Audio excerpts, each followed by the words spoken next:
was the whole point. When the Knights Templar were erased in the early 1300s, every vault, every ledger, every trace of their power was meant to be seized, burned, or buried so deeply that no rumor could claw its way back into daylight. And yet, a farmer digging beneath a vineyard in southern France struck stone. Beneath that stone lay a box. Inside the box, wrapped in a rotting strip of wool, was a ledger. Ink faded but legible. Names, amounts, transfers, interest. A banking system centuries ahead of its time, apparently run not by kings, not by merchants, but by warrior monks who were supposed to care only about vows of poverty and the defense of pilgrims. So whose money were they protecting? And how did they build something Europe wasn't ready for? Mysteries like this rarely arrive with fanfare. They slip in quietly, like dust settling in the corner of a forgotten chapel. So breathe a little. Let the urgency soften. The pages are delicate, and the truth inside them asks for patience. When you trace your fingertips across that fragile parchment, you can almost feel the hum of a world on the edge of transformation. Imagine the vineyard above buzzing with bees and sunlight oblivious to the financial empire, sleeping just a few meters below. Imagine the monk scribes who once handled these accounts by candlelight, their quills scratching out numbers that held the fates of kings and kingdoms. They lived in an age when armored men on horseback could shape borders, but it was the quiet shifting of coins and credits that decided who truly held power. You might picture the Templars as stern-faced knights guarding relics in dusty halls, but the truth is stranger and far more revealing. Behind swords and sanctity lay a network so vast it stretched across continents. A system so trusted that monarchs hid their fortunes within it. A machine so efficient it moved wealth faster than any caravan or fleet. And somehow it all began with a few men who swore to own nothing. As you let the mystery settle over you, think of how improbable that sounds. Think of how the world changes when secrecy becomes strategy and faith becomes infrastructure. Tonight, we step into that story together, one quiet revelation at a time. Before we venture further into the shadows, take a moment to subscribe so you never miss a secret that history has tried to forget. You begin with a vow: poverty, chastity, obedience. You wear white wool, coarse and unadorned. You rise before the sun, eat in silence, pray with a sword by your side. You are a knight of the temple, sworn not to amass riches, but to defend the roads to Jerusalem. And yet, by the end of your lifetime, your brothers are the stewards of Europe's gold. How does that happen? How does a monk become a banker? The answer, as always, lies in the crucible of necessity. When the Templars were officially founded in 1119, their charter was simple: protect pilgrims on the long, dangerous journey from Europe to the Holy Land. It was not glamorous work.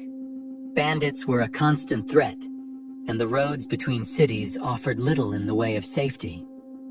The early Templars were few and poor, relying on donations from sympathetic nobles and borrowing land from the church. Their power in those first decades was measured in reputation, not coin. But reputation is a kind of currency, especially in the medieval world. The Templars gained the backing of Bernard of Clairvaux, an influential abbot who used his considerable clout to lobby for papal recognition. When that arrived in 1139, it came with a game-changing privilege. The Knights of the Temple were now exempt from all local laws and taxes. They answered only to the Pope. That decree, innocuous at first glance, turned the Templars into something no one had seen before: a sovereign religious corporation with operations across national boundaries and free from secular interference. In a world where tolls, taxes, and church dues devoured everything that moved, the Templars could pass freely. Land gifted to them became havens of profit. Shipments moved unmolested. And more importantly, the order became a safe place to store wealth. A noble going on crusade could deposit his valuables with the Templars in England and receive a coded letter redeemable in Acre or Antioch. That trust was not granted lightly. It came from the perception that the order was incorruptible. Knights did not marry. They had no heirs. They lived under strict rules. Who better to safeguard your gold than someone forbidden from enjoying it? Of course, systems like this don't evolve overnight. There were missteps. Early attempts at financial record-keeping were rudimentary, and some letters were lost or misread, causing tensions with clients. But necessity forced innovation. The need to protect both physical treasure and reputation gave rise to more robust clerical systems.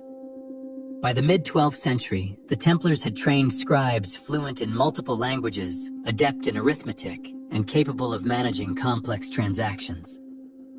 And then came the boom. As the Crusades dragged on, more and more pilgrims, merchants, and even royals began using the Templars, not just for protection, but for logistics. Need horses in Jaffa, food in Tyre. A loan to ransom a captured lord, the temple could arrange it. Their far-reaching network allowed them to facilitate deals across continents, often faster than kings could communicate with their vassals. They had castles in Spain, vineyards in France, ships in Cyprus. They weren't just knights anymore. They were a machine. Still, there's a tension worth noting. Many historians agree that the Templars never intended to become bankers. Their financial power was a byproduct of their structure, not its goal. But structure is destiny. Once they controlled land, moved coin, and maintained ledgers, the shift was inevitable. You don't carry letters of credit for long before you start charging for the service.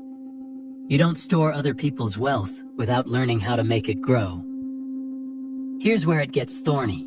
Some accounts suggest that by the 13th century, Templars were not only offering safekeeping, but loans with interest carefully disguised as fees or rents. That would have skirted dangerously close to the Church's prohibition on usury. Some scholars argue the Templars invented financial instruments specifically to sidestep that charge. Others believe those stories were later exaggerations crafted by